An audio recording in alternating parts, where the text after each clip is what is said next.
तीन समस्याएं, तीन चुनौतियां मैं देख रहा हूं। एक तो मानसून, जिसको हम 3M के नाम से कहते हैं, मैन पावर और मार्केट। मानसून की अनिश्चितता, अनियमितता और अस्थिरता अभी भी चुनौती है। अभी देख ही रहे हैं, बिल्कुल। अब है। मैं 6 का विद्यार्थी था तो एक सवाल पूछा जाता था कि भारतीय कृषि को मानसून का जुआ कहा जाता है। इसलिए जुआ कहा जाता था कि भाई किसान मानसून की प्रत्याशा में खेत में बीज छिड़क देता था। जो घर का होता है वो छिड़क देता है। बरसात हो गई तो आया और नहीं तो सब चला गया। खेती केवल अपने लिए किसान नहीं करता है। जब जो अनाज पैदा होता है उसका नीचे से जड़ से लेकर 6 इंच तक वो धरती माता का होता है, उसी में खाद बन जाता है। उसका जो तना होता है वो जानवरों के लिए होता है, अनाज होता है चिड़ियों के लिए होता है, मनुष्य के लिए होता है। यह ऋषियों का पैसा है, बिल्कुल, यह मनीषियों का पैसा है। ये campus is made for the community. Campus community के लिए बना है। कैंपस को कम्युनिटी में उभरने वाली समस्याएं, उभरने वाली चुनौतियां, चाहे वो डेयरी से संबंधित हो, चाहे कृषि संबंधित हो, चाहे हेल्थ से संबंधित हो, उसका बारीकी से कैंपस को अध्ययन करना चाहिए। देखिए, हरित क्रांति, इसने हमें गेंद दिया लेकिन पेन भी दिया। गेंद दिया कि हमारे सामने भूखमरी थी, हम अमेरिकन गेहूं पर निर्भर थे और किसी तरह से आयातित बीजों के माध्यम से, उन्नतशील किस्म के बीजों के माध्यम से, सिंचाई के माध्यम से, फर्टिलाइजर के माध्यम से और कीटनाशकों के माध्यम से हमने हरित क्रांति शुरू किया। हमारी बीजों की विविधता समाप्त हो गई। हमारे प्राचीन परंपरागत खेती में हर खेत के अनुसार बीज हुआ करता था। इतनी वैरायटी थी, वैरायटी खत्म हो गई।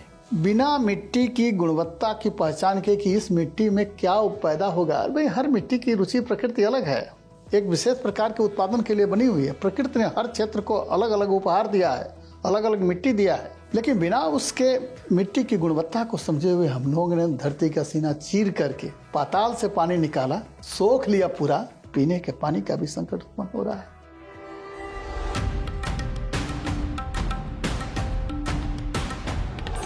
पूरी दुनिया में खेती के सामने जो सबसे बड़ा चैलेंज उभर के आ रहा है वो है क्लाइमेट चेंज का चैलेंज। अभी हमने देखा कि पंजाब में इतनी बारिश हुई कि तमाम जिलों में फसलें तबाह हो गईं। महाराष्ट्र में मानसून जाते जाते किसानों को बहुत बड़ा दर्द दे गया है। इसी तरह से राजस्थान में हम देख रहे हैं कि बारिश का जो पैटर्न है वो चेंज हो गया है और लगातार दूसरे भी जो बारिश का सीजन छोड़ दें तो जैसे ही गर्मी आती है तो अत्यधिक गर्मी का सामना फसलें कर रही हैं, किसान कर रहे हैं। इन सब से क्या हो रहा है कि खेती में जो इनकम है उसको बड़ा चैलेंज मिल रहा है। तो इन सारे मसलों को लेकर के पूरी दुनिया में अलग अलग थिंक टैंक, कम्युनिटी, सब लोग अपने अपने स्तर पे बहस कर रहे हैं, बातचीत कर रहे हैं, इसका निदान ढूंढ रहे हैं। कृषि जो वैज्ञानिक हैं वो नई नई वैरायटी ले आ रहे हैं ताकि क्लाइमेट का जो चैलेंज है उसका किसान सामना करें और उसकी वजह से जो किसानों की इनकम है उसमें ह्रास न हो। ये सारी कोशिशें जारी हैं। इसी कड़ी में जो देश के तमाम विश्वविद्यालय हैं उनकी भी एक बड़ी भूमिका है। वहाँ भी काम चल रहा है कि क्लाइमेट से कैसे, क्लाइमेट का जो चैलेंज है उससे किसान कैसे बचेंगे और साथ में जो नई चीज़ें आ रही हैं वो किसान कैसे अडॉप्ट करेंगे, इसको लेकर के भी बातचीत चल रही है। तो इन्हीं मसलों पे बातचीत करने के लिए आज हमारे साथ एक खास मेहमान हैं जिनका नाम है professor K. N.. Singh. Professor K. N.. Singh central university गया में वाइस चांसलर हैं। इससे पहले राजेश टंडन मुक्त विश्वविद्यालय जो उत्तर प्रदेश में है उसके वाइस चांसलर रहे हैं। तो क्लाइमेट चेंज को लेकर के चूँकि भूगोल के प्रोफेसर हैं तो इसलिए खेती और भूगोल का बहुत चोली दामन का साथ है। इसीलिए हमने आज इनसे बातचीत करने के लिए आमंत्रित किया। तो सर, बहुत बहुत स्वागत है आपका। सबसे पहले हम लोग इसी बात पे जाएंगे, चूँकि अभी मौजूदा जो समय है इस समय में हम देख रहे हैं कि पूरा बारिश का जो पैटर्न है वो चेंज हो गया, जिससे आप देखिए कि 40-50 लाख हेक्टेयर में वहाँ पे नुकसान हुई है, फसलों का नुकसान हुआ है। महाराष्ट्र में पूरा पंजाब 30-40 साल के बाद कम से कम इस तरह की बारिश और बाढ़ का सामना कर रहा है। राजस्थान में पूरा तहस नहस हुआ है। तो ये जो क्लाइमेट का रौद्र रूप है, प्रकृति का रौद्र रूप है, ये एक तरह से कहीं ना कहीं हमने पैदा किया, ये मैन मेड है, लेकिन किसान इससे कैसे बचेगा? धन्यवाद ओम प्रकाश जी। आपने किसान तक की वार्ता में हमें आमंत्रित किया और यह समसामयिक चुनौतीपूर्ण विषय है। भूगोल धरातल से जुड़ा हुआ विषय है, तो धरातल से संबंधित जो भी समस्याएं और चुनौतियां उभरती हैं उनमें जलवायु परिवर्तन अहम है। अभी जो आपने एक समसामयिक स्थिति परिस्थिति का वर्णन किया, जो महाराष्ट्र, गुजरात और राजस्थान, पंजाब में दिख रहा है, यह बहुत ही भयावहपूर्ण है। कभी कभी ये अनावृष्टि के शिकार हुआ करते थे, आज अतिवृष्टि के शिकार हैं। ये जलवायु परिवर्तन के लक्षण हैं। तो जलवायु परिवर्तन से यदि हमें निपटना है तो हमें जल और भूमि का समुचित प्रबंधन करते हुए, समन्वित प्रबंधन करते हुए बीजों का चयन करना चाहिए, फसलों का चयन करना चाहिए। यह समसामयिक। प्रकृति ने हर क्षेत्र को एक विशेष प्रकार की मिट्टी दिया है, एक विशेष प्रकार का जल संसाधन दिया है। तो वहाँ की प्रकृति के अनुसार और वहाँ की मिट्टी एवं जल की व्यवस्था के अनुसार, उपलब्धता के अनुसार और तापमान को देखते हुए फसलों को विकसित करना, उन बीजों को विकसित करना एक समय की आवश्यकता है। यह समसामयिक आवश्यकता है और यह सबके लिए चुनौती भरा है। अभी तक नियोजन में इसका अभाव रहा है कि भूमि की उपलब्ध, भूमि की गुणवत्ता, भूमि की पीएच वैल्यू क्या है, उसमें ह्यूमस की मात्रा क्या है, उसकी नैसर्गिक उर्वरा क्या है, इसका परीक्षण किया जाए। हालांकि सरकार ने बहुत ही महत्वपूर्ण परिवर्तन किए हैं, सुविधाएं प्रदान किया है। मिट्टी का परीक्षण, सॉइल हेल्थ कार्ड बहुत बहुत बड़ा प्रयोग है और वह भी निःशुल्क रूप से देना। और दूसरी चीज़ कि हर जगह जल का स्तर नीचे भाग रहा है अति सिंचाई के कारण। तो जल की उपलब्धता क्या है और मिट्टी की गुणवत्ता क्या है, दोनों को देखते हुए ही फसल, कौन सी फसल, ज़्यादा पानी वाली फसल चाहिए, कम पानी वाली फसल चाहिए, इसका निश्चय करना चाहिए और तदनुसार बीजों का चयन करना चाहिए। ये जलवायु परिवर्तन से निपटने के लिए सबसे महत्वपूर्ण सशक्त माध्यम है। मुझे याद है ECRISAT में विगत वर्ष में जब भारत के यशस्वी प्रधानमंत्री ने विजिट किया था हैदराबाद में, तो उन्होंने क्लाइमेट रेजिलिएंट क्रॉप्स डेवलप करने की बात कही। बिल्कुल ऐसी फसलों का विकास किया जाए जो जलवायु को सहन कर सके, और वह समय आ गया है।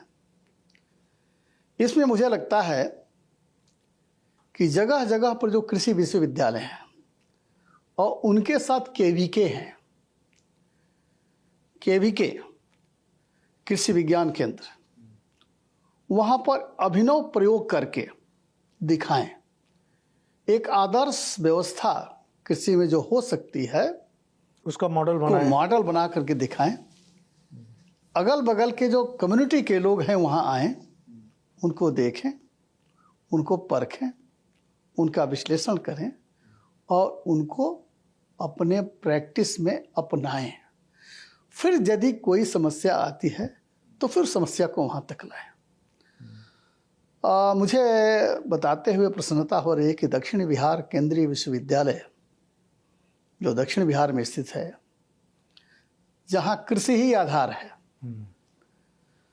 तो वहाँ प्रादेशिक नीड को देखते हुए हमने 2022 में एग्रीकल्चर की पढ़ाई शुरू किया था। डिपार्टमेंट खोला, पहले नहीं था। पहले नहीं था। वह नीड बेस्ड प्रोग्राम है, वहाँ के लोगों की ज़रूरत है क्योंकि मेरा यह मानना है कि विश्वविद्यालय की सार्थकता तभी है यदि वह कम्युनिटी की समस्याओं का समाधान प्रस्तुत कर सके। यदि कैंपस कम्युनिटी से नहीं जुड़ा हुआ है तो उस कैंपस की कोई सार्थकता नहीं है। इस महत्व को देखते हुए हमने वहाँ कृषि की शुरुआत किया।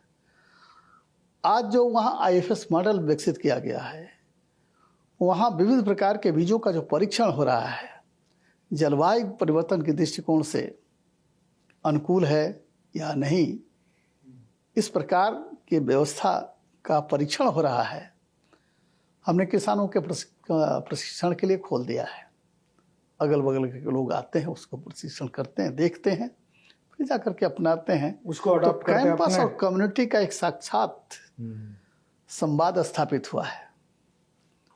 और मुझे लगता है कि चर्चा तो बहुत चल चुकी, लेकिन अब इसको एक्शन में लाने की जरूरत है और हर क्षेत्र के लिए एक्शन प्लान बनना चाहिए। यदि KVK और कृषि विश्वविद्यालय या ऐसे विश्वविद्यालय जहां पर कृषि संकाय शुरुआत हुई है, वह एक्शन प्लान बनाए, इसको कम्युनिटी से जरूर जुड़े। हाँ, और कम्युनिटी उनकी जरूरत के हिसाब से काम करें, तभी इसकी सार्थकता है और तभी हम जलवायु परिवर्तन जैसी समस्याओं से निपट सकते हैं। तो ये सर जलवायु परिवर्तन जो है, इसमें एक बड़ी देखा गया कि जो पूरा बारिश का पैटर्न चेंज हो गया या हीट वेव का पूरा पैटर्न चेंज हो गया, तो इसमें मौसम विभाग का भी कोई बड़ा रोल है, उसको देख पा रहे हैं आप? मौसम विभाग का क्या रोल होना चाहिए किसानों को अवेयर करने के लिए? देखिए, सही और सटीक और सामयिक भविष्यवाणी मौसम के संदर्भ में बहुत ही आवश्यक है।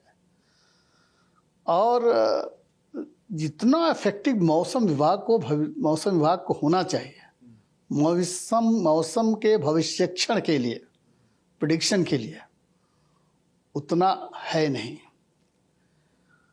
यदि मौसम विभाग महीने 2 महीने पहले यह भविष्यक्षण कर सके कि बाढ़ आने वाली है या सूखा होने वाला है, अतिवृष्टि होने वाली है, अनावृष्टि होने वाली है, मध्यम वृष्टि होने वाली है, तो उसकी व्यवस्था, उसके अनुसार फसलों का चुनाव होगा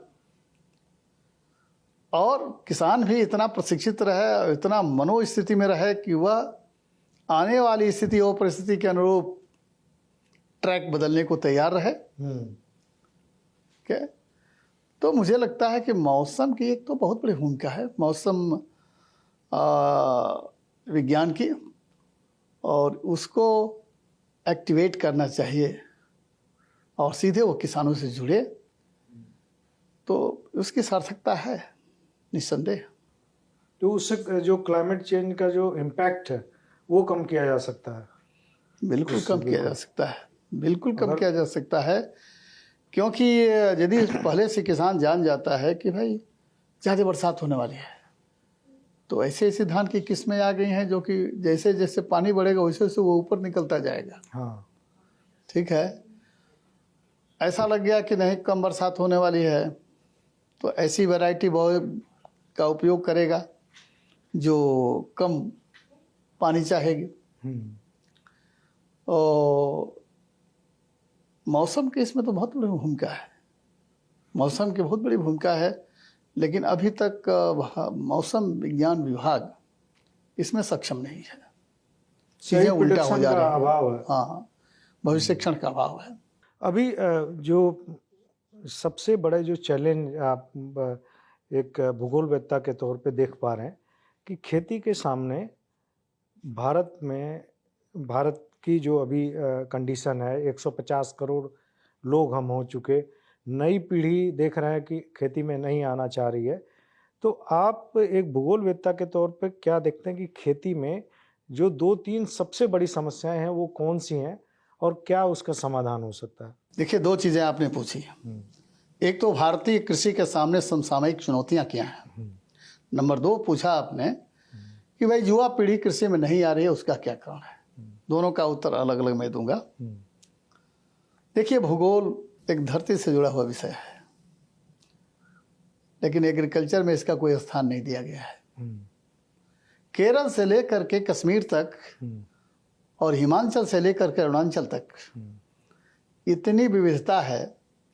उस विविधता को देख करके कृषि का स्वरूप निर्धारित होना चाहिए।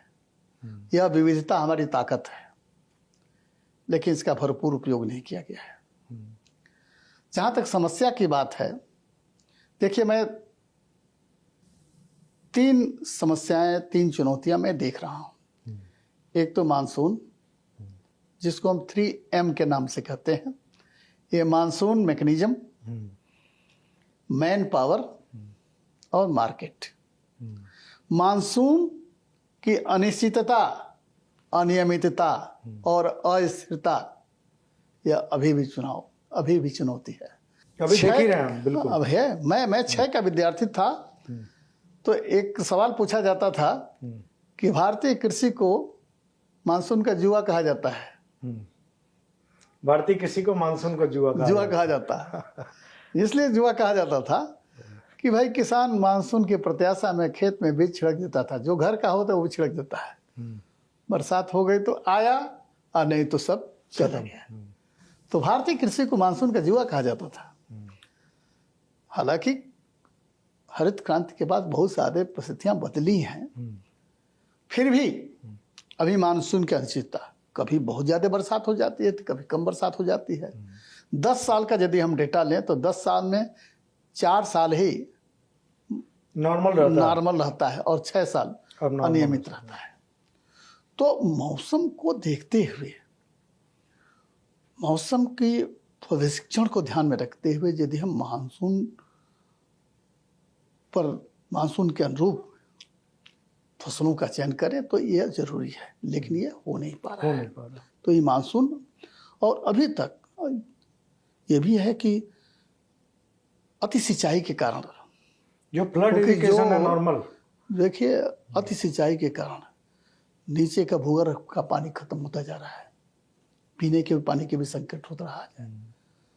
तो भाई जल की उपलब्धता, आखिर बरसात होती है वही पानी तो परकोलेट होता है। तो ये सब उसी से जुड़ा हुआ विषय है कि कैसे उस जल का संरक्षण किया जाए।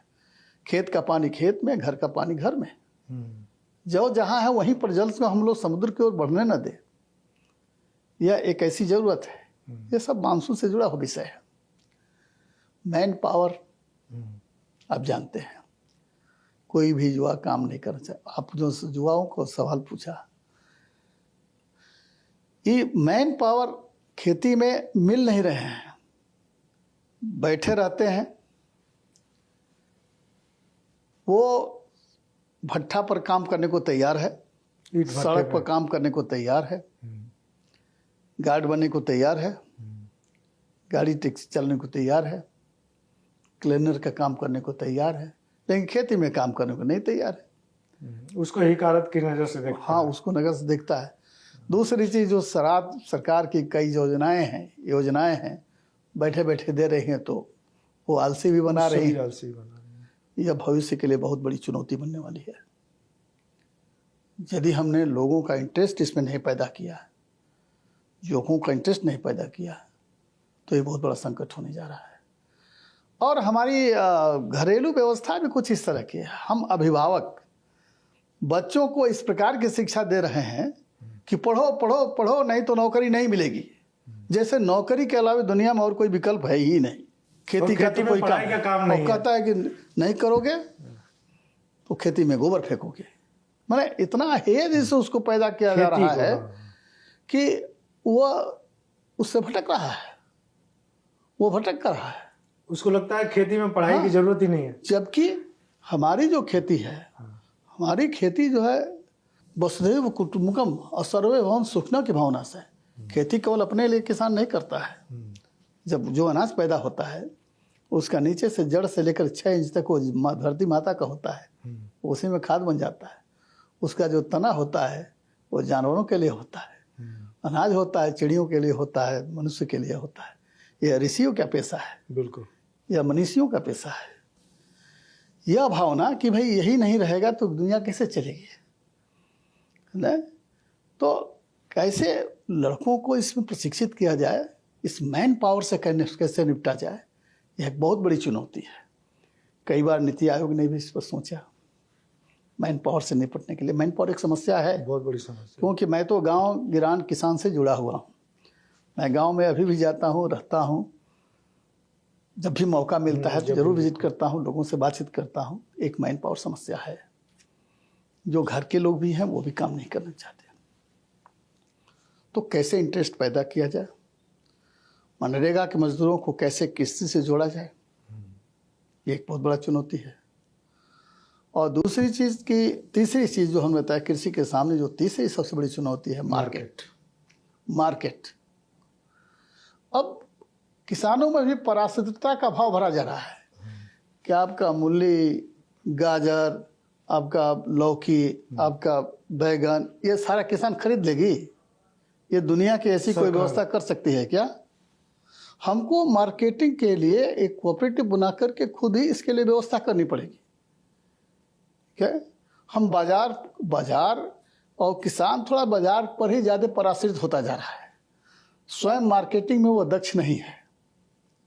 ठीक है, वह प्रादेशिक और राष्ट्रीय स्थिति परिस्थिति को देखते हुए अपने पैदावार को सुनिश्चित कर सके, मार्केट से जोड़ सके, उसकी प्रोसेसिंग कर सके, ये ज़रूरी है। इसलिए कृषि में आजकल प्रोडक्शन, प्रोसेसिंग और मार्केटिंग तीनों को सिखाना जरूरी है। केवल पैदा करना महत्वपूर्ण नहीं है, उसकी प्रोसेसिंग करें। अब गेहूँ पैदा करते हैं, गेहूँ के दलिया बना दें हम, ज़्यादा पैसा मिलेगा, या गेहूँ का कुछ मैदा बना दें और घर भर को उसी में लगा दें। और तो प्रोसेसिंग सीखना जरूरी है, और उस प्रोसेसिंग के मार्केटिंग कैसे, बाजार में डिमांड किस चीज़ की है, किस अन्न की डिमांड है। अब आज का स्त्री अन्न जिनको कोई पूछता नहीं था पहले, मड़ुआ कोई पूछता था? मड़ुआ को सबसे हे दृष्टि से देखा जाता था, कह रहे वो मड़ुआ खा रहे हैं। और आज क्या है, 5 स्टार होटल में मड़ुआ का कोई ऑर्डर देता है तो उसके लोग देखते हैं कि हाँ ये तो लगता है कि बहुत कुछ अलग है, अलग आदमी है ये, वो युग आ गया। तो मैंने मार्केट की डिमांड को देखते हुए वो तय करें। हालांकि इसमें भी चुनौती है, क्योंकि देखिए खेती का जो होल्डिंग जो है वो घटती जा रही है, विभाजन पर विभाजन होता जा रहा है। अब यह है कि यदि किसी से इस प्रकार का भाव पैदा किया जाए, जैसा कि भारत सरकार के कोऑपरेटिव मंत्री हैं माननीय अमित शाह जी, अक्सर वो कोऑपरेटिव फार्मिंग की भी बात करते हैं। बिल्कुल, यदि गाँव में भी छोटे छोटे किसान मिला करके, ग्रुप मिला करके और सामूहिक रूप से खेती कर सके, किसी एक चीज का करें, मार्केट ढूंढ करके, तो मुझे लगता है कि उस मैन पावर से भी निपटा जा सकता है। लेकिन निस्संदेह खेती के सामने मानसून, मैन पावर और मार्केट, ये तीनों चैलेंज है, तीनों प्रॉब्लम। लेकिन हम सरकार पर सारी चीजें थोप करके ये नहीं निकल सकते कि ये सब सरकार का काम है, ये सरकार करे। ये माइंडसेट, हाँ, माइंडसेट बदलना चाहिए। ये माइंडसेट कैसे बदले, इस पर भी ध्यान देने की जरूरत है। तो ठीक है, सरकार का काम एक सुविधा देना है, सरकार का काम एक व्यवस्था देना है, सरकार का काम एक पॉलिसी निर्माण करना है। सरकार को कृषि के अनुकूल नीति बनानी चाहिए, तो इन समस्याओं से निपट सकते हैं। अच्छा, ये जो दक्षिण बिहार में आपने कृषि का विभाग खोला, तो दक्षिण बिहार में खास तौर पे किन चीज़ों का चैलेंज आपको देखने को मिला है, जो किसान बताते हैं आपके पास आकर के? अगर 1-2 चीज़ें आप बता सकें। ये एक तो दक्षिण बिहार केंद्रीय विश्वविद्यालय दक्षिणी बिहार के दक्षिणी भाग में स्थित है, और यह सेमी एरिड जोन है। अच्छा, हालांकि इस बार तो बहुत अधिक बरसात हुई है। वो सेमी एरिड जोन है, अर्ध शुष्क क्षेत्र है। ठीक है, और मोनोकल्चर है, या तो धान है या गेहूँ है। हाँ, गेहूँ है, कभी कभी गेहूँ भी, नहीं तो बहुत ज़्यादा नहीं भी होता है। अब तो खेती थोड़ा सा सिंचाई की सुविधा भी तो होने लगा है, लेकिन परिणाम यह है कि वो नीचे का जब पानी निकलता है तो पानी नीचे भाग रहा है, तो निश्चित रूप से वो गेहूँ के लिए नहीं है। तो जो एक दक्षिण बिहार में बहुसंख्यक जनसंख्या खेती पर लगी हुई है। खेती का विकास वहाँ विकास का पर्याय है। और खेती को कैसे प्रॉफिटेबल बनाया जाए, ये सवाल लेकर के लोग आते हैं। और हमने अभी भी ये सब जगह का सवाल है किसानों का, कैसे है कैसे प्रॉफिटेबल बनेगा, कैसे प्रॉफिटेबल बनाया जाए। तो हमने कहा कि भाई यह दक्षिण बिहार केंद्रीय विश्वविद्यालय केवल डिग्री बांटने का माध्यम न बने, हम किसानों की समस्याओं का समाधान प्रस्तुत कर सकें। हमारे अभिनव प्रयोग किसानों के लिए उपयोगी हों, उनके लिए प्रायोगिक हों, उनके व्यवहार में आए, इस दृष्टिकोण से बनाया।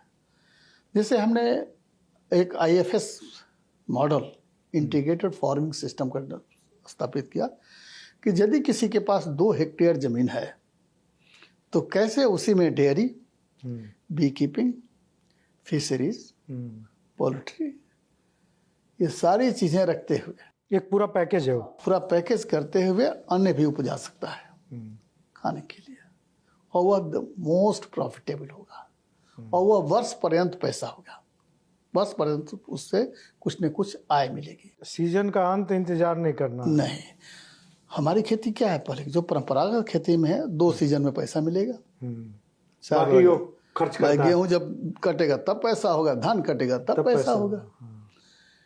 उसी में यदि मशरूम भी है, उसी में यदि पोल्ट्री भी है, उसी में यदि फिशरी भी है, उसी में यदि गोटरी भी है, ये सारी चीजें हो इंटीग्रेटेड रूप में हो, तो एक तो हमारी भूमि की जैविक उर्वरा शक्ति जो है मजबूत होगी, क्योंकि सारी चीजें उसी में लगेंगी, नहीं, उससे पावर सप्लाई भी हो सकती है। तो यह इंटीग्रेटेड फार्मिंग सिस्टम, अब लोग आते हैं वहाँ देख रहे हैं। 2 हेक्टेयर का मॉडल है। हाँ, 2 हेक्टेयर का आप देख सकते हैं उसको, और एक आइडियल मॉडल है, उसमें उतने में सारी चीज़ें हैं। और हमने अभी तक ये है कि विश्वविद्यालय, देखिए हर विश्वविद्यालय के पास 300 एकड़, 200 एकड़, 600 एकड़ जमीन पड़ी हुई, सबके पास जमीन है, और वो जमीन का सही अनुकूलतम उपयोग, ऑप्टिमम यूटिलाइजेशन हो सके, इसके लिए जरूरी है इस प्रकार के सिस्टम का भी विकसित करना। और खास करके देखिए, किसान हिंदुस्तान है और हिंदुस्तान किसान है। हर क्षेत्र में इस तरह के जहाँ भी विश्वविद्यालय हैं देहाती क्षेत्रों में, वहाँ इस प्रकार के मॉडल विकसित होने चाहिए। और इसीलिए मैं आपसे शुरुआत में कहा कि जो KVK हैं, ये KVK को एक्टिवेट करना बहुत जरूरी है। KVK की यहाँ भूमिका महत्वपूर्ण, क्योंकि फ्रंट लाइन पे वही है। हाँ, वो KVK जो है, सरकार और किसान यदि के बीच KVK में नहीं है तो जो विश्वविद्यालय के परिसर हैं, यदि उसमें एग्रीकल्चर है तो एक मॉडल फार्मिंग विकसित कर सकें, उस इलाके के अनुसार बीज विकसित करें, उस इलाके के अनुसार कृषि प्रणाली विकसित करें, उस इलाके के अनुसार सिंचाई व्यवस्था सुनिश्चित कर सके, ताकि वह एक मॉडल बन सके। यह समय की आवश्यकता है। तो वहाँ की स्थानीय आवश्यकता को देखते हुए यह किया गया। आप जानते होंगे नेशनल एजुकेशन पॉलिसी 2020 आई है। नेशनल एजुकेशन पॉलिसी में ग्लोबल नीड्स, नेशनल नीड्स और रीजनल नीड्स को देखते हुए पाठ्यक्रम लागू करने हैं। अच्छा, ठीक है भाई, वैश्विक हमारी आवश्यकता क्या है, हमारी राष्ट्रीय आवश्यकता क्या है, और हमारी प्रादेशिक आवश्यकता क्या है। हमारी प्रादेशिक आवश्यकता वहाँ की कृषि है। कृषि में नए नए नवाचारों का प्रयोग में लाना, किसानों की आय बढ़ाने के लिए पूरी व्यवस्था एक प्रदान करना। तो ये नए सभी विश्वविद्यालयों में स्थापित हो सके, इसी को लेकर के यह हमारे लिए मॉडल था। और यही नहीं, यह एक ऐसा क्षेत्र है जहाँ स्टार्टअप और कौशल विकास, जिसको स्किल डेवलपमेंट कहते हैं, सर्वाधिक संभावनाएं हैं। ये इमेंस पोटेंशियल, ये बहुत बड़ी संभावना इसमें है। हमारे यहाँ मशरूम फार्मिंग है, छोटे से छोटे, अब तो लोग घर के अंदर ही मशरूम पैदा कर ले रहे हैं, खूब बना रहे हैं। और हमारे यहाँ छात्र जो है पढ़ाई के साथ साथ कमाई भी कर रहा है। अच्छा, भाई लड़का 1 घंटा 2 घंटा काम कर दिया, उसमें कुछ पैसा पा रहा है, लग रहा है। कितने में लगता है, वो अपनी रुचि और प्रकृति के अनुसार डेयरी का चुनाव कर सकता है, गोटरी का चुनाव कर सकता है, फिशरी का चुनाव कर सकता है, मशरूम का चुनाव कर सकता है, वेजिटेबल फार्मिंग का, हॉर्टिकल्चर का चुनाव कर सकता है। उसमें सीखे और ले जाकर के बाहर जाकर के प्रयोग भी करे। तो यह एक व्यवहारिक विषय है और यह देश की जरूरत है। तो दो चीज़ें आपने बताई कि एक तो केबी के जो है उसको एक्टिवेट करने की ज़रूरत है, दूसरा जो विश्वविद्यालय हैं इनको अपना माइंडसेट इनको भी चेंज करना है कि कैसे जो आपकी लोकल ज़रूरत है, जो स्थानीय ज़रूरत है, उसके हिसाब से आपको मॉडल डेवलप करना और किसानों को मॉडल डेवलप करके दिखाना है। सिर्फ थियोरेटिकल नहीं है, प्रैक्टिकली आपको दिखाना है कि ये मॉडल है, इस तरह का मॉडल आप इसको रिप्लिकेट कर सकते हैं अपने यहाँ और उस हिसाब से आगे बढ़ सकते हैं। एक बड़ा मुद्दा जो है, इसलिए मैं कहता हूँ ये campus is made for the community.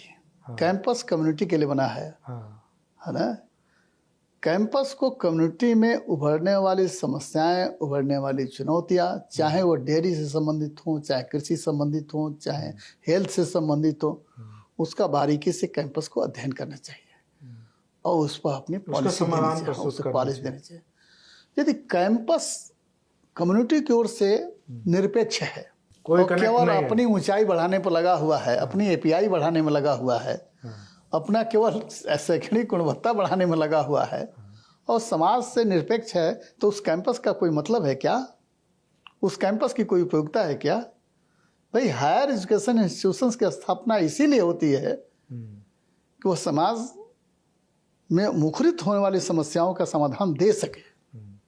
ठीक है, इसीलिए हमने कहा कि this campus is made for the community.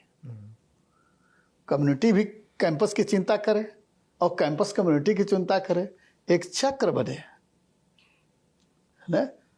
तभी समाज और कैंपस दोनों एक दूसरे से जुड़ेंगे और परिपूरकता के भाव से एक दूसरे की कमी को देखते हुए दूसरे की आवश्यकता को पूर्ण कर सकें, तभी आदर्श स्थिति उत्पन्न होगी।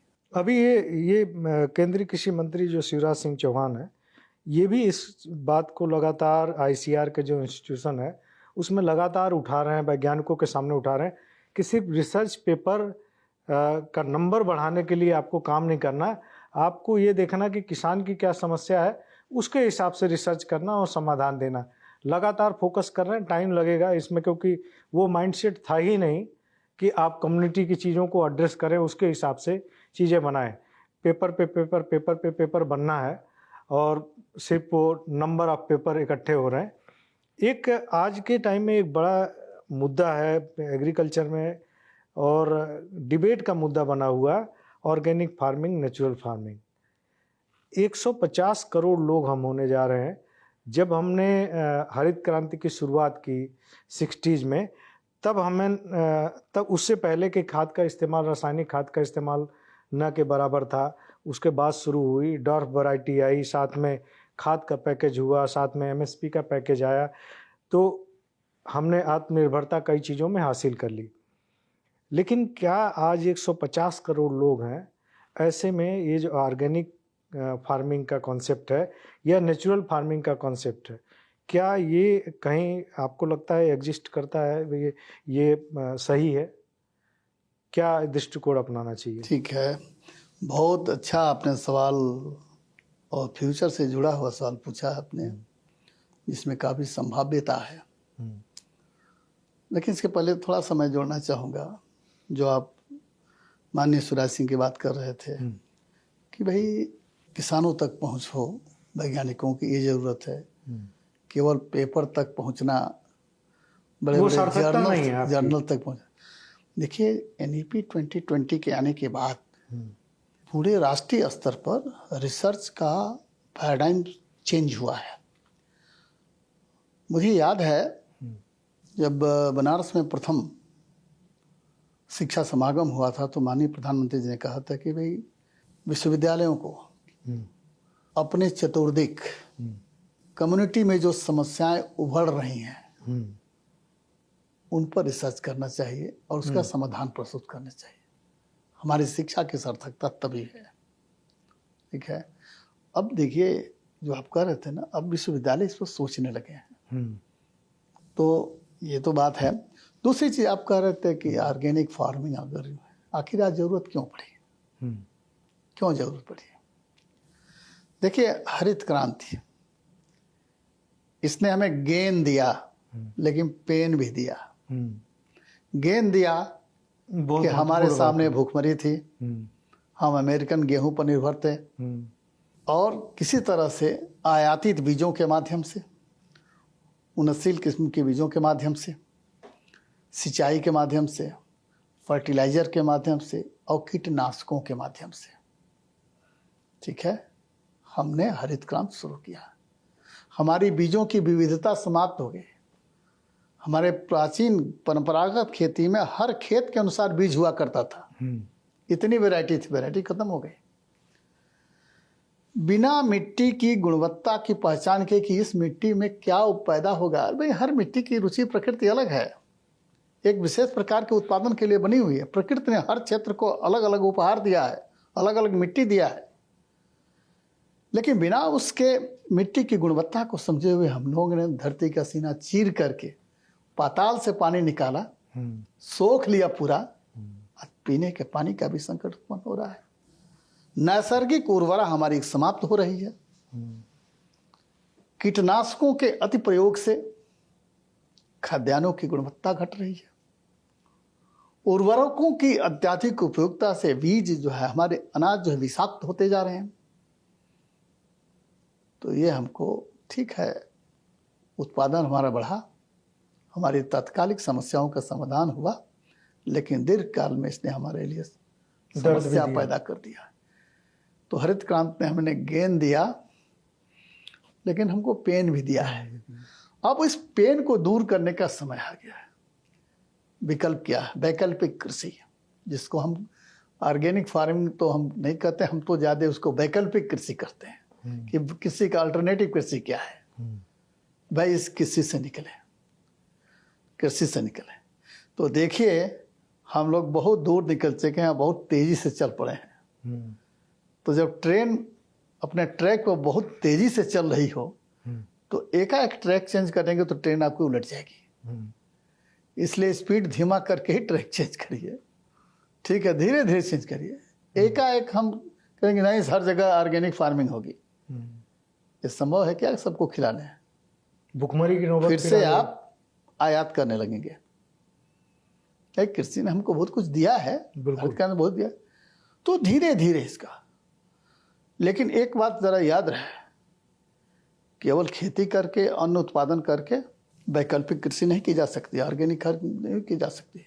ऑर्गेनिक खाद की तभी की जा सकती है, खेती की जा सकती है जब उसमें पशुपालन हो, ये बहुत, तो उसमें हॉर्टिकल्चर भी हो और जमीन का अधिकतम उपयोग हो, अधिकतम उपयोग हो, अनुकूलतम, अधिकतम नहीं, अनुकूलतम उपयोग हो।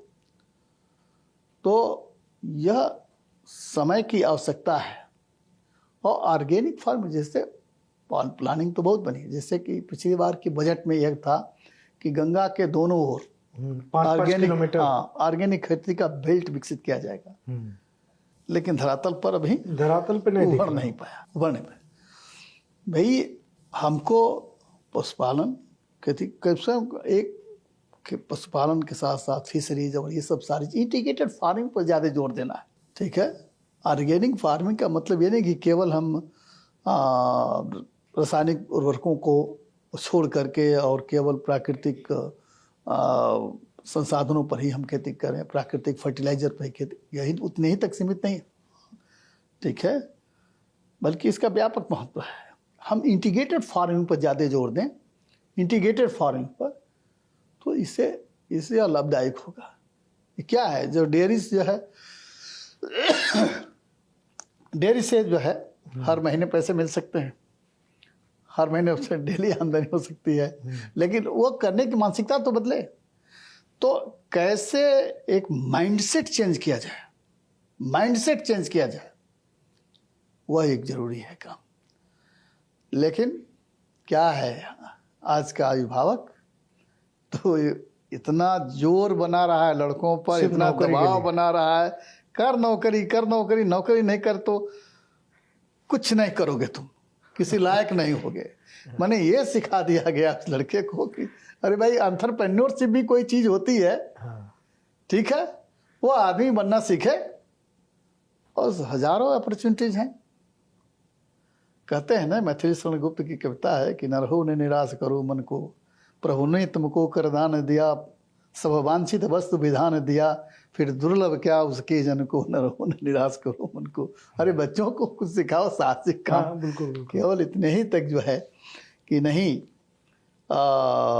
नौकरी का कोई विकल्प नहीं। अरे खेती बहुत बड़ा विकल्प है, इसमें स्टार्टअप की इतनी संभावनाएं हैं। स्टार्टअप कितना छोटी सी जमीन है तो ही बहुत कुछ कर सकता है, बशर्ते उस मानसिकता से, नौकरी की मानसिकता। और ये किसी व्यक्ति का दोष नहीं है और समाज का तत्कालिक दोष नहीं है।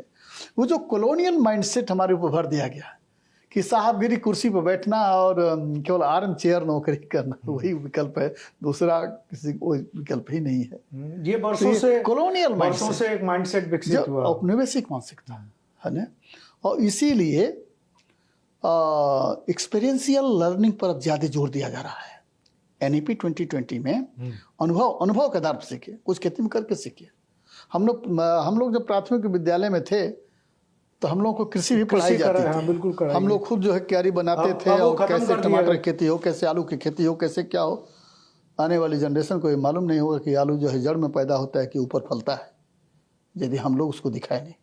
हमने तो इसीलिए अपने विश्वविद्यालय कैंपस में एग्रो टूरिज्म की व्यवस्था किया है कि अगल बगल के कॉलेज के लोग हैं जो मल्टीप्लेक्स में जो बच्चे रहते हैं, उनको मालूम है नहीं कहाँ खेती हो, कैसे होती है। आकर देखो कहाँ से कैसे दूध निकलता है, कैसे टमाटर पैदा होता है, कहाँ मछली रहती है, कहाँ से दूध निकलता है, यहाँ का सीखे। ठीक है, यह जो ऑर्गेनिक फार्मिंग है एकाएक ट्रैक नहीं चेंज होगा।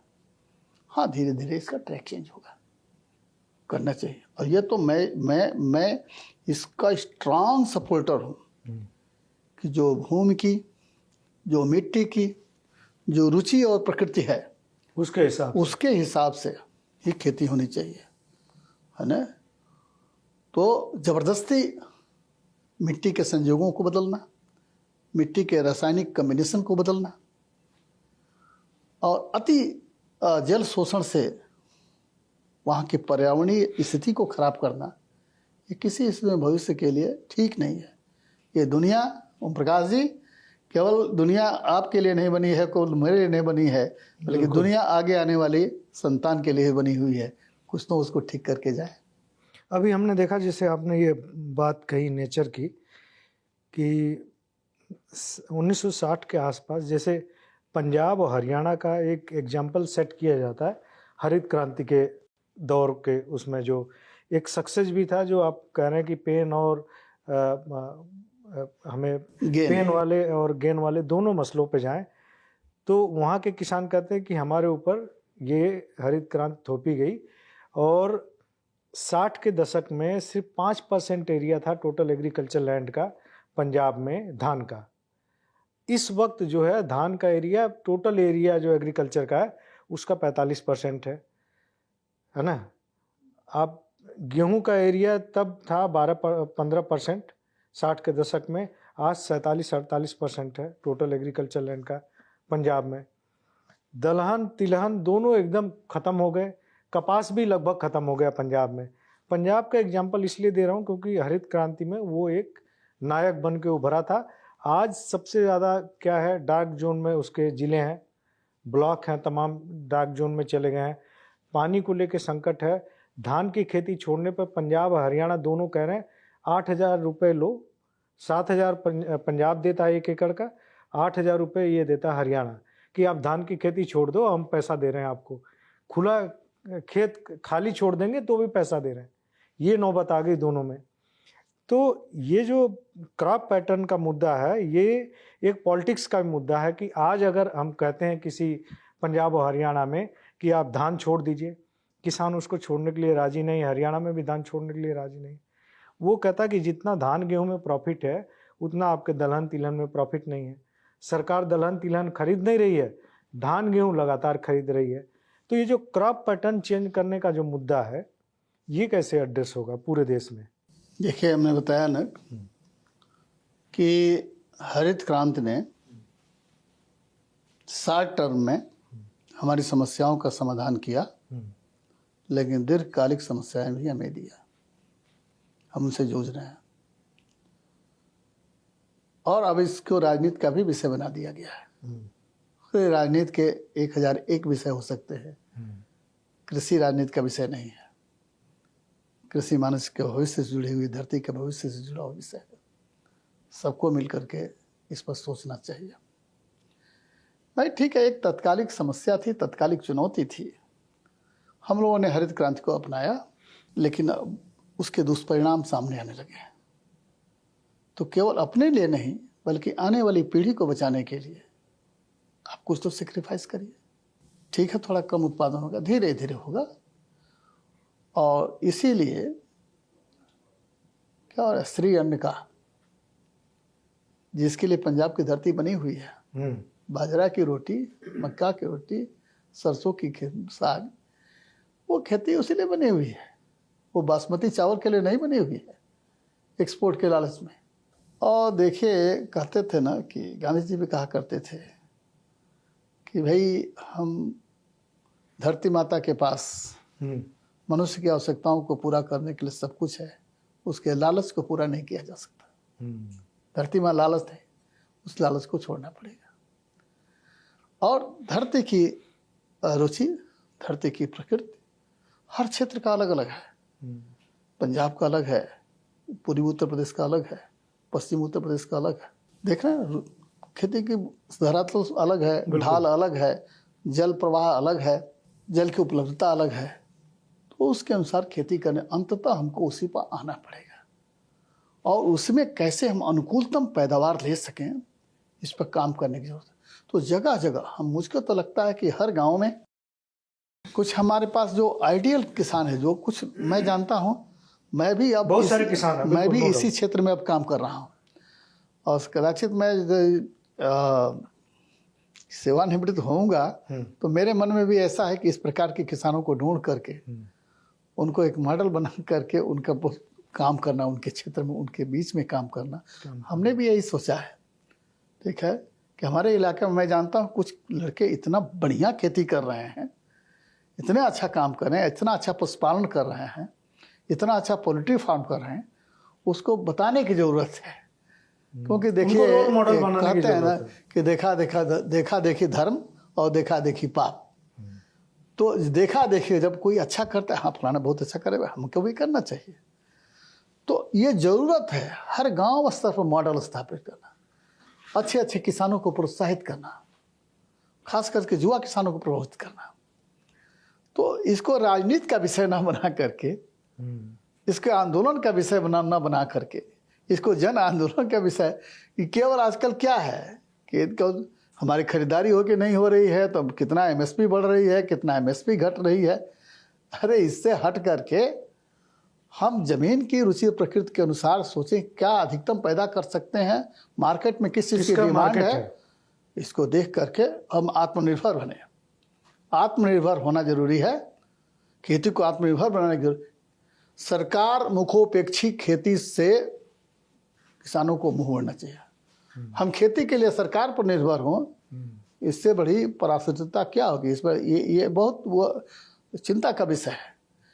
इसलिए यदि हमको आत्मनिर्भर भारत बनाना है, जैसे कि भारत के यशस्वी प्रधानमंत्री ने कहा है, तो वहाँ आत्मनिर्भर किसान भी होना चाहिए। आत्मनिर्भर किसान कैसे होगा, जब वहाँ की मिट्टी से, वहाँ के जल से संबंधित, जल की गुणवत्ता, जल की उपलब्धता, मिट्टी की गुणवत्ता, मिट्टी की उर्वरता और मार्केट की मांग को देखते हुए यदि उसने खेती किया, आत्मनिर्भर अपने को खड़ा किया, तो सरकार की पॉलिसी इसमें सहायक होगी। बिल्कुल।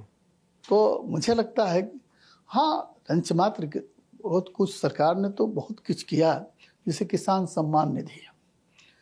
इसमें मुझे लगता है कि मार्जिनल और सेमी मार्जिनल फार्मर्स को जितना लाभ पहुंचा है इससे, पीएम किसान सम्मान निधि बहुत, इससे ज्यादा करीब 4 लाख करोड़ रुपए दे दिए गए, बहुत दिए गए हैं। लेकिन वो प्रोडक्टिव है, वो ज्यादा प्रोडक्टिव है। ये मुफ्त बांटने की अपेक्षा, मुफ्त अनाज बांटने की अपेक्षा वो सबसे बढ़िया है, वो बहुत बढ़िया है। और इस पर जब बात करिए तो सबके सकारात्मक, सभी किसानों के सकारात्मक जवाब भी आते हैं। एक सर्वे हुआ है जिसमें अभी विकसित कृषि संकल्प अभियान जो चल रहा था उसमें खरीफ सीजन में, उसी में एक सर्वे हुआ 2.5 लाख किसानों का, जिसमें सबसे ज़्यादा किसानों ने पीएम किसान निधि को सपोर्ट किया है कि ये हमारे लिए बढ़िया है।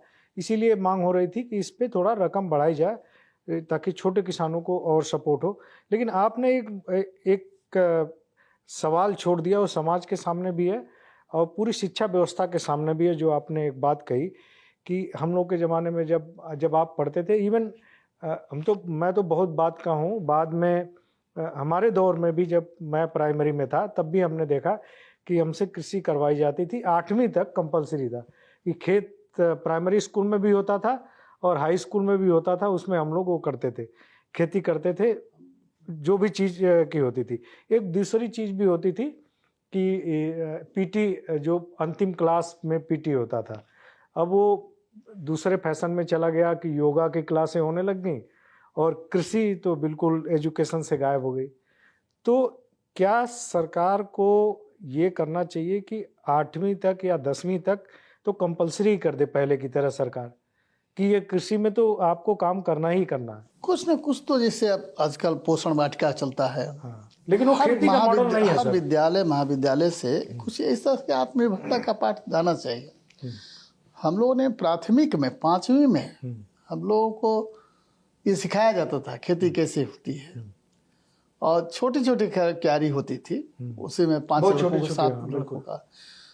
तो देखिए, उससे अन्न का समाधान नहीं होता था, लेकिन वह एक जीवन थिंकिंग विकसित होती उससे एक जीवन शैली है ना, एक आर्ट ऑफ लिविंग पैदा होती थी, एक लाइफ स्किल विकसित होती थी कि भाई टीम स्पिरिट कैसे पैदा होगी।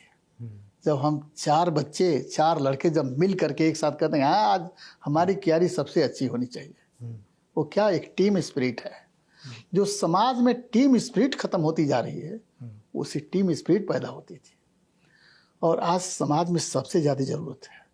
यदि वह टीम स्पिरिट हम पैदा कर देंगे तो कोऑपरेटिव फार्मिंग के लिए वह आदर्श स्थिति पैदा करेंगे, और जो छोटी जोत की समस्या खत्म हो जाएगी। हाँ, ये टीम स्पिरिट से, तो यह एक टीम स्पिरिट पैदा करने का एक माध्यम है। कम से कम जिस विश्वविद्यालय, मैं तो कहूँगा जिस विश्वविद्यालय के पास जमीन है उस विश्वविद्यालय को कृषि जरूर खोलना चाहिए, क्योंकि कृषि का उत्थान जो है देश का, और कृषि केवल डिग्री बांटने के केंद्र न बने, पहले से आइडेंटिफाई करें।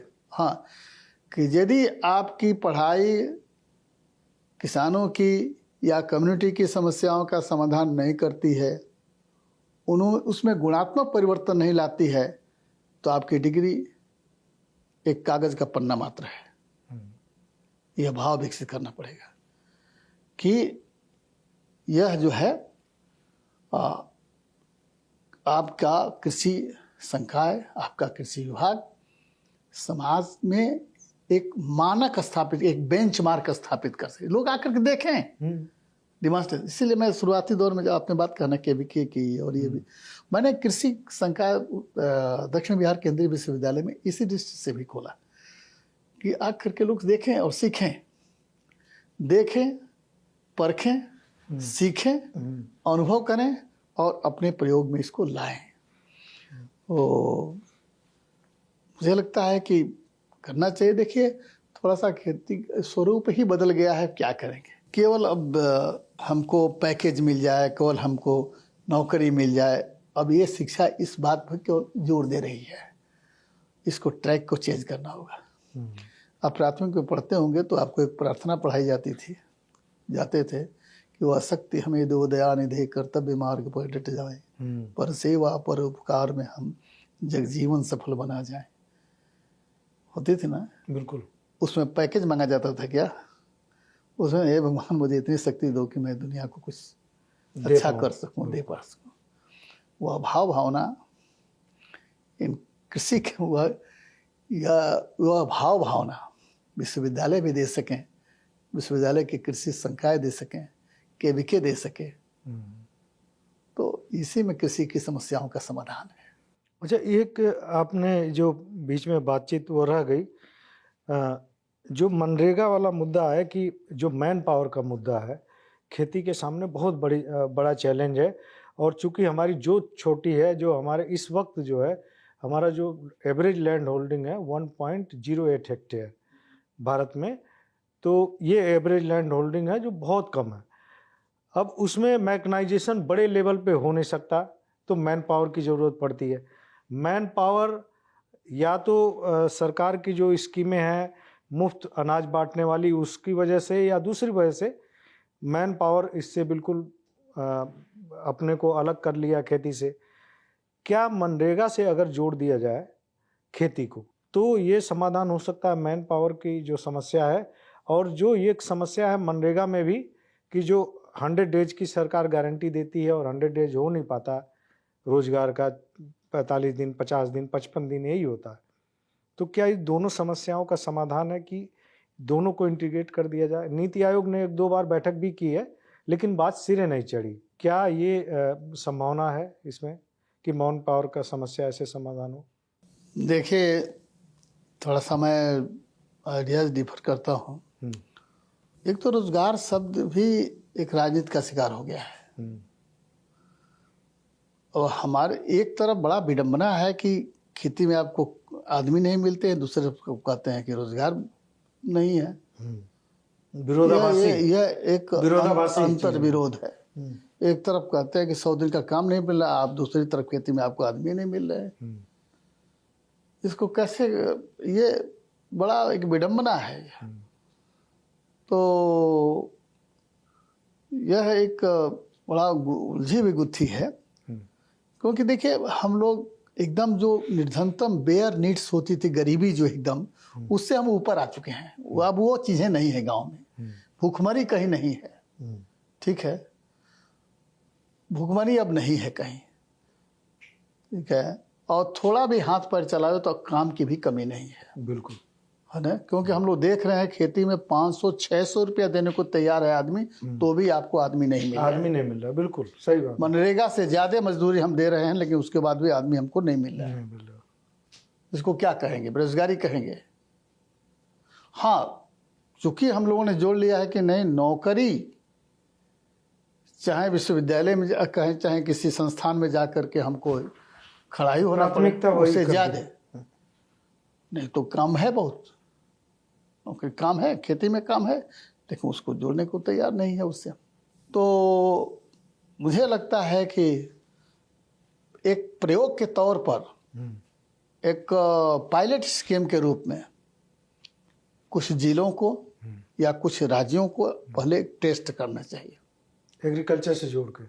नहीं, वो आपका मनरेगा जो है, जैसे किसी स्टेट को ले लिया या किसी स्टेट के 10-20 जिलों को ले लिया और पहले उसको टेस्ट किया कि यदि हम मॉडल लागू करते हैं तो उसका परिणाम क्या होगा। वहाँ ठीक है, जो भी मनरेगा की मजदूरी है, जैसे कोई किसान है अपने भाई, हमको चाहता है, हमको 5 चाहिए, 10 चाहिए, 20 चाहिए मजदूर, और चाहिए ही एक परमानेंट हमको चाहिए, रोज चाहिए हमको 2 परमानेंट। हम ठीक है, हम 360 दिन कर देंगे। तो जितना सरकार दे रही है, सरकार वो, और प्लस जो किसान दे रहा, देश का जो लेबर ब्यूरो के अनुसार जो मजदूरी निर्धारित है, 400 है, 500 है, जो भी है, वो डिफरेंस जो होगा वो किसान देगा। ठीक है, इसको एक पायलट स्कीम के तहत, एक पायलट प्रोजेक्ट के रूप में कुछ जगहों पर टेस्ट करके पहले इसको देखना चाहिए, और इसको तत्काल देखना चाहिए। क्योंकि अब भाई देखिए, मनरेगा में खांची से मिट्टी ढोने का जमाना गया। हालांकि अब यह एक पॉपुलरिटी स्कीम बन गई है। राजनीतिक पार्टियां हाथ पैर फैला देती हैं कि नहीं, इसको बंद नहीं किया जा सकता। हालांकि अरे, अब खांची ढोने का समय गया, अब ये जेसीबी का जमाना है। दिन भर जिंदा ढोया गया, 1 घंटे में जेसीबी करके दिखा देगी। तो समय के अनुसार स्कीमों के ऊपर भी विचार करना चाहिए। वो मनरेगा का लिबरल नहीं है, लिबरल नहीं है ना, युग ही नहीं है। लेकिन हम, यदि हमको राजनीति करनी है तो हम इसको साहस नहीं कर सकते कहने का, क्योंकि वही पॉपुलर स्कीम है, बैठे पैसा मिलता है।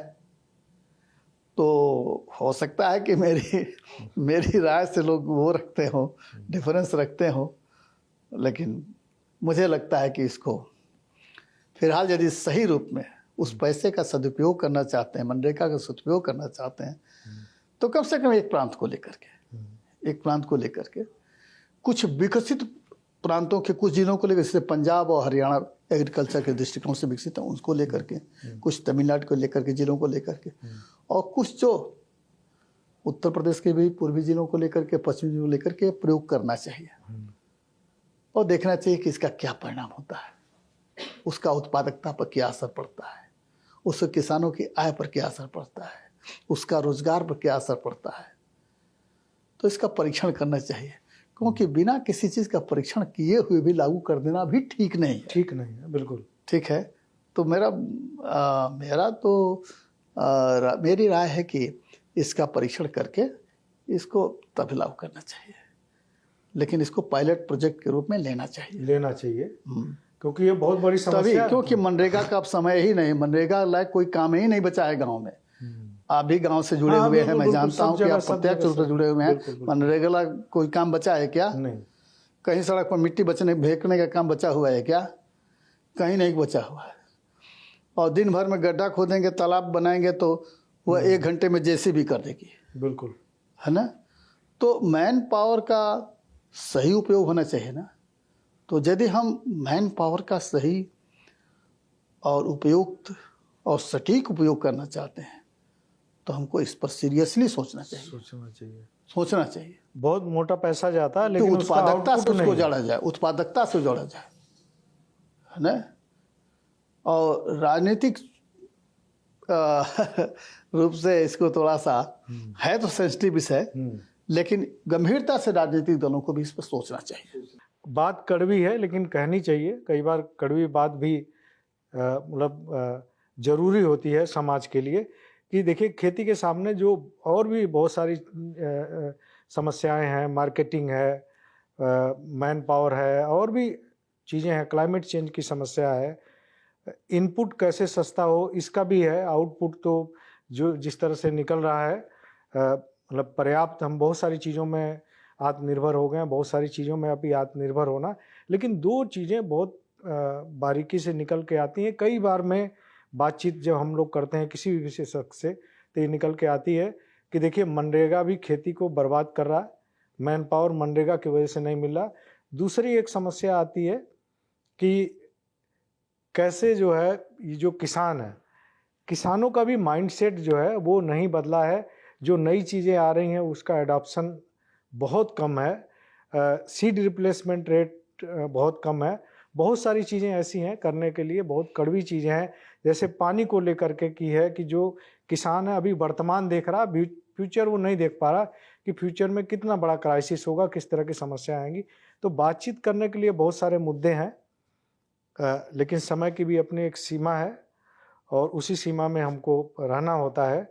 तो आज प्रोफेसर सिंह के साथ हमने बातचीत की अलग अलग मुद्दों पे, और बहुत ही सामयिक मुद्दों पे, बहुत ही जो ज्वलंत मुद्दों पे हम बातचीत की, और उसका डॉक्टर साहब ने बहुत बेबाकी से जवाब दिया।